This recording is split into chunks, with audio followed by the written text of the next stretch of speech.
পঞ্চগড়ের বোদা উপজেলায় টিসিবির ভোজ্য তেলের কার্টনে তেলের পরিবর্তে মিলল পানি ভর্তি বোতল। 18 ফেব্রুয়ারি বিকেলে উপজেলার সাতখামার খাদ্যগুদামে পণ্য আনলোডের সময় এই জালিয়াতি ধরা পড়ে। এই ঘটনায় একটি ট্রাক জব্দ করেছে প্রশাসন।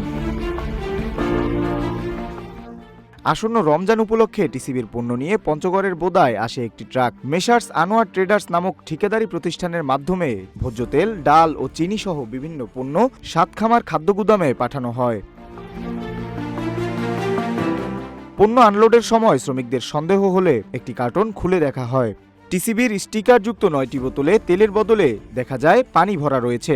এ ঘটনায় তাৎক্ষণিকভাবে উপজেলা প্রশাসন ও ঊর্ধ্বতন কর্তৃপক্ষকে জানানো হয়। গুদামের ভারপ্রাপ্ত কর্মকর্তা রবিউল ইসলাম জানান, অনিয়ম ধরা পড়ার পর ট্রাকটি জব্দ করা হয়েছে। তবে ঠিকাদারি প্রতিষ্ঠান অভিযোগ অস্বীকার করেছে এবং ট্রাক চালক মাইনুল দাবি করেছেন তিনি এ বিষয়ে কিছুই জানেন না।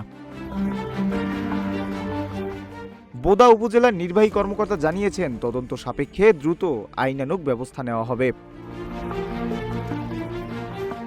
ডেস্ক রিপোর্ট, রূপালী বাংলাদেশ।